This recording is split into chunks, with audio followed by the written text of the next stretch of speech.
Pascal Sacré, d'abord merci d'être là, merci de faire cette interview pour Kairos.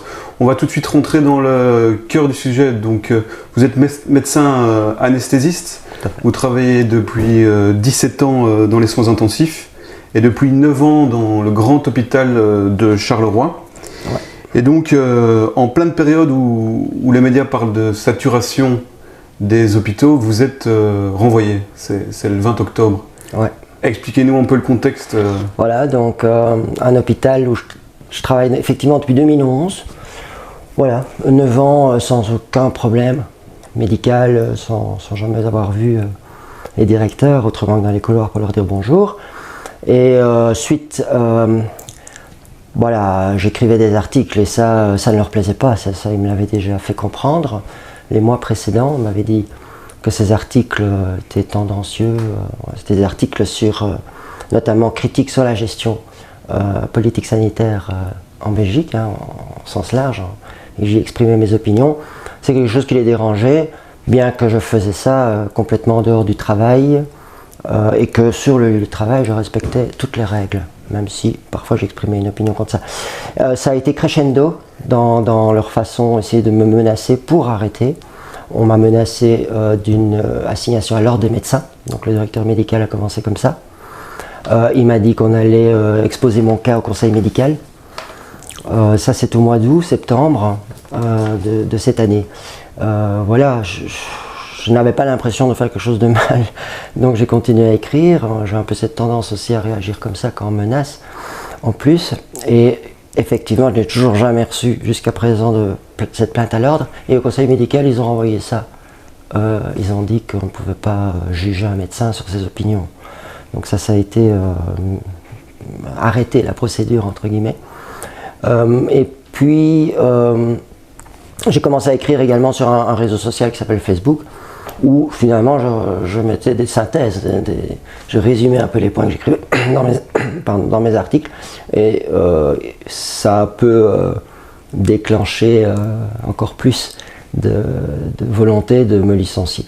Donc là, c'était 2 jours avant, ou la veille, j'ai reçu un appel de la secrétaire de direction comme quoi j'étais convoqué le mardi 20 octobre 2020 dans le bureau du directeur général et du directeur médical. Ils ne m'ont pas dit pourquoi.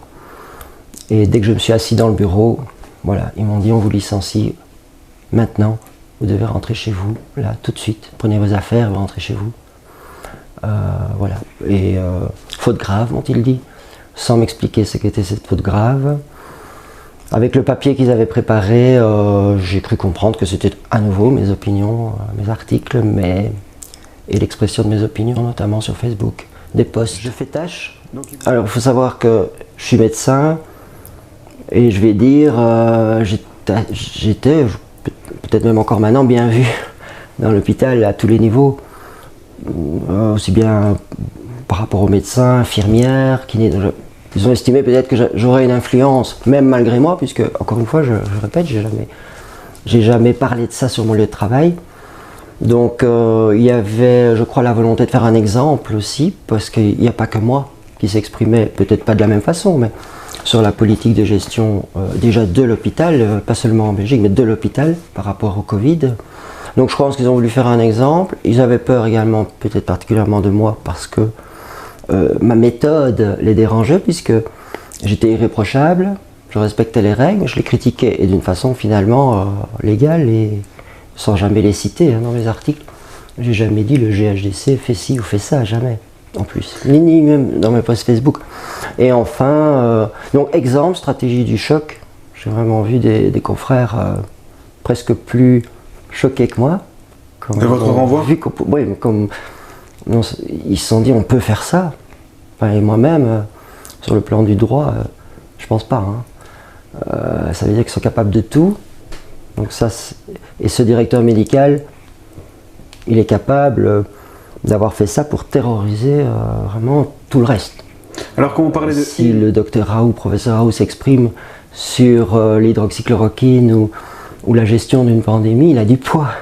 Donc je crois que c'est ça aussi qui a amené vraiment de la répression, c'est sur moi et d'autres, c'est que ça leur fait 2 fois plus peur, parce que on peut amener à convaincre des gens, à ramener des gens dans le bon sens. Vous êtes crédible, quoi. Ben voilà, par la crédibilité, associée au fait que derrière ça, il y a vraiment que la volonté de dire la vérité.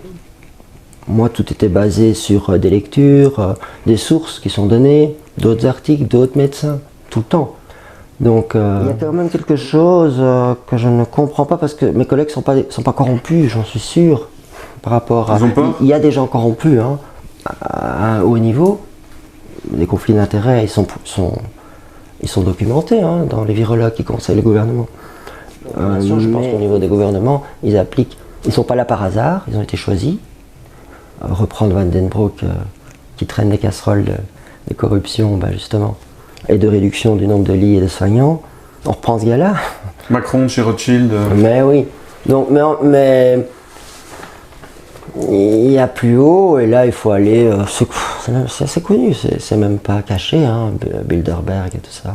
Davos. Dermine qui est à la trilatérale. Oui, et d'autres du gouvernement. C'est pas nouveau, hein, c'est pas nouveau. Il y a des gens, beaucoup qui des gens qui ont dénoncé ça, parfois au péril de leur vie, ou parce que ils avaient fini, ils étaient retraités, ils s'en foutaient. Mais clairement, ces choses-là existent. Et c'est là que ça se passe. Hein. Ouais. On va pas faire abstraction. Ils ont peaufiné leur plan, ils ont pris un autre virus. Voilà, certains disent qu'il vient de l'Institut Pasteur. Il a été amené au laboratoire P4, voilà. J'ai envie de dire, ça, il y a beaucoup qui s'excitent là-dessus, mais je s'en fous parce que quelque part, que ça va changer. Ce qui est sûr, c'est qu'il y a un plan, oui.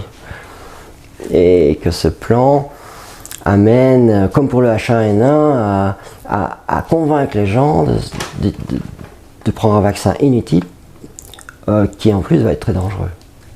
Super dangereux. C'est vicieux parce que ce vaccin va rendre malade les gens. Ça, c'est sûr. Déjà, tout vaccin comporte un certain nombre d'effets secondaires. Ouais, il faut savoir qu'ils ont passé des lois, c'est pas nouveau, enfin, ils ont encore fait ça pour celui-ci. Toutes les firmes pharmaceutiques seront exemptées de poursuites. Ils sont en train de faire un truc dans l'urgence. Il faut savoir que pour le SRAS de 2003, on n'a toujours pas de vaccin.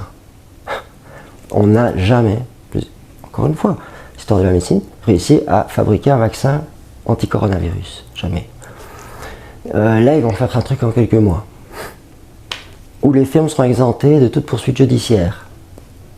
Tout ça est factuel, hein, je précise. Ah oui, bien sûr. Hein, ouais. Si on est dans un tableau aussi vague, où finalement les gens tombent malades, on va dire que c'est le Covid, une troisième vague, une quatrième vague, revaccinez-vous surtout. On peut faire ça. Les gens y verront du feu. Donc vous voyez le machiavélisme qu'il pourrait y avoir là derrière, de dire les gens ne sauront plus si c'est le vaccin ou si c'est une quatrième, cinquième, sixième vague. Ils sont très intelligents d'incriminer le port du masque, que ça a pu favoriser cette mutation du virus pour qu'il devienne plus contagieux et qu'il recrée une vague. Donc c'est pas une deuxième vague en fait. C'est Covid-20, on va l'appeler à l'issue. Et il y aura le 21 à force si on continue comme ça. Mais en plus, ils vont amener un vaccin, c'est pas possible. Donc déjà, il faudra l'appeler autrement. Et ça va être comme pour tout vaccin, on saura pas ce qu'il y a dedans, parce que ce qui est dangereux, surtout dans les vaccins, c'est les adjuvants aussi. Pour augmenter la réaction immunitaire, ils mettent des adjuvants. Fabriqués par GSK notamment ? Oui, mais vous pouvez les mettre tous dans le même panier. Et c'est ça ça peut entraîner la mort, mais des maladies aussi gravissimes. Hein. Le H1N1, plusieurs milliers d'enfants ont une maladie qui s'appelle la narcolepsie. Et ça s'ajoute à ça des spasmes musculaires, c'est horrible. Hein. Et c'est dit aux adjuvants, il n'y en a plus. Il y a le mercure, bien sûr. Aluminium, squalène. C'est une horreur, quoi, en fait. Je crois que nous, quand je dis nous, c'est des gens comme Perron et tout ça, on doit continuer parce qu'on offre vraiment une alternative.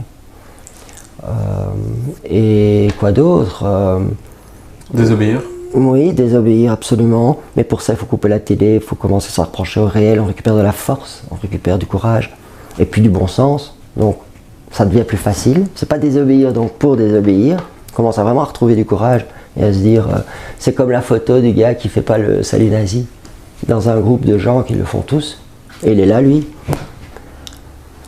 Et c'est peut-être un gars conformiste, j'en reviens à ce que je suis de base, parce que moi, j'ai aussi envie de croire que la société, il y a des défauts, mais que globalement elle est gentille. et qu'il y a du bon, finalement, on vit de nature, je suis comme ça. C'est juste que le jour où on comprend que non, c'est pas comme ça, là on peut plus faire comme si. Et c'est le gars qui reste comme ça, alors qu'il faut le faire, il faut avoir quand même du courage pour faire ça. Donc les médecins viennent en antithèse de ces médecins qui disent, si à un moment donné, il y a d'autres médecins, pas seulement 3 ou 4 comme aujourd'hui, mais vraiment un peu plus, et de tout métier, généraliste, spécialiste, commencent à dire la même chose, pas vaccin. En tout cas, il y a des tas de choses à faire avant de se vacciner, éventuellement. Ces gens-là qui auront commencé à se réveiller, à se brancher au réel, ils vont basculer. Ouais. Merci, Pascal Sacre.